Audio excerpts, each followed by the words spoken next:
بسم اللہ الرحمن الرحیم۔ حضرت سیدنا معرور رضی اللہ تعالی عنہ ایک دفعہ مقام ربضہ پر حضرت سیدنا ابو ذر غفاری رضی اللہ تعالی عنہ سے ملنے گئے تو دیکھا کہ جیسا لباس حضرت سیدنا ابو ذر غفاری رضی اللہ تعالی عنہ نے پہنا ہوا ہے ویسا ہی لباس ان کے غلام نے پہنا ہوا ہے۔ ان کو بڑا چنبا ہوا کہ غلام یعنی کہ جو اس وقت کی ایک طرح کی سوشل سسٹم تھا تو اس میں انتہائی کم مرتبہ لوگ، اور یہ نبی کریم صلی اللہ علیہ وسلم کے صحابی اور ایک جو تھے وہ اس کے آقا تھے، اس کے مالک تھے، تو دونوں کا ایک طرح کا لباس۔ تو کہتے ہیں میں نے ان سے سوال کیا کہ میں نے کہا کہ یہ آپ دونوں نے ایک طرح کا لباس پہنا ہوا ہے، تو حضرت سیدنا ابو ذر غفاری رضی اللہ تعالیٰ عنہ نے ایک سامنے سے قصہ بیان کیا، ایک بات بتائی کہ آقا دو عالم صلی اللہ تعالیٰ علیہ وسلم کے مبارک زمانہ میں نے ایک شخص کو گالی دی،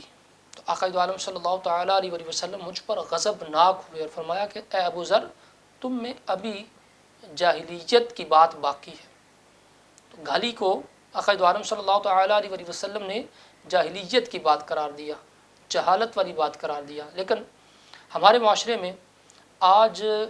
جس طرح کا دورہ ہے، جس طرح کے معاملات چل رہے ہیں، اور مورل کرپشن جو ہے یہ کس قدر بڑھ گئی ہوئی ہے کہ واضح طور پر گالیوں کے ٹرینڈ چلائے جاتے ہیں، ایک دوسرے کو فحش گالیاں دی جاتی ہیں، اور بالکل سر عام کھلے عام ہماری جو اشرافیہ ہے اس میں شامل ہے، اور ان کی جو ہے نا وہ سپورٹ ایسے لوگوں کو شامل ہوتی ہے، یعنی گویا کہ ان کے گروہ والے، ان کے حمایت یافتہ یا ان کے حمایت میں ایسے لوگ گالیاں دے رہے ہوتے ہیں، اور بعض اوقات یہ خود بھی اس جو ایول ہے سوسائٹی کا اور مورل جو کرپشن ہے اس میں یہ شامل ہوتے ہیں۔ آج ہم سب جو ہے پیسے کی کرپشن کی بہت بات کرتے ہیں کہ پیسے میں یوں کرپشن ہو گئی، یوں کرپشن ہو گئی، یہ معاملہ ہو گیا، لیکن ہماری سوسائٹی میں جو مورل کرپشن ہے، جو اخلاقی انحطاط ہے، یہ جو ایول ہے اس پر کم بات کی جاتی ہے۔ حالانکہ ہماری اشرافیہ نے جہاں پر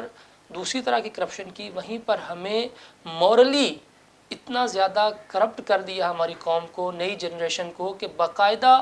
پیسے دے کر لوگوں کی توہین کروائی جاتی ہے، باقاعدہ پیسے دے کر لوگوں کو گالیاں نکلوائی جاتی ہیں، جبکہ گالی دینا کس قدر بڑا گناہ ہے کہ اس کو فسق قرار دیا گیا ہے۔ اور پہلی جو قومیں تباہ ہوئیں ان میں جہاں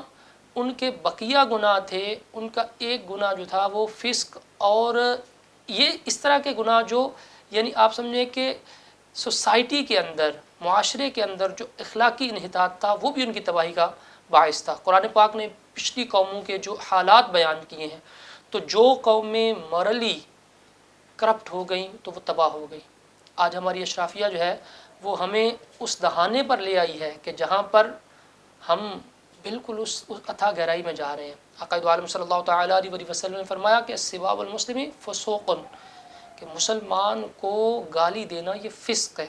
یعنی اللہ کی نافرمانی ہے۔ اور ایک اور حدیث پاک میں فرمایا کہ منافق کی نشانی کیا ہے؟ منافق کی نشانی یہ ہے کہ جب اس سے جھگڑا ہو تو وہ گالی دے۔ دیگر کئی احادیث مبارکہ میں بھی اس چیز کی مذمت آئی ہے، اور خود قرآن پاک میں اللہ تبارک و تعالیٰ نے ارشاد فرمایا وَلَا تَنَابَزُوا بِالْأَلْقَابِ، برے القاب سے دوسروں کو نہ پکارو۔ فرمایا لا يحب اللہ الجہر بالسوء، اللہ تبارک و تعالیٰ برائی کو بڑھا کر بیان کرنا، برائی کو بیان کرنا پسند نہیں کرتا، برائی کا اعلان پسند نہیں کرتا۔ جبکہ ہمارے معاشرے میں بہت انفارچونیٹ ہے، بہت افسوس ہے کہ ہماری جو اشرافیہ ہے، ہمارے جو بڑے کہلائے جانے والے لوگ ہیں، وہ اس مورل کرپشن میں بھی ملوث ہیں۔ چاہیے ان کو کہ یہ علماء کے پاس بیٹھیں، دین سیکھیں۔ آقا دو عالم صلی اللہ علیہ وسلم جو قرآن لے کر آئے، جو آپ کی مبارک احادیث ہیں کہ اسلام نے کس طرح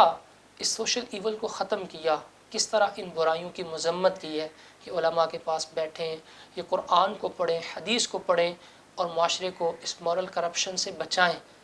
کہ ہمارا معاشرہ آگے بڑھ سکے، ہم آگے ترقی کی راہ پر گامزن ہو سکیں۔ وگرنہ ایسے گالیاں دیتے رہیں گے، ایسے نفرتیں پھیلاتے رہیں گے تو ہرگز ہم اس ترقی کو جو ہم چاہ رہے ہیں، نہ دنیاوی ترقی ہوگی اور نہ دینی ترقی ہوگی۔ اللہ تعالی ہمیں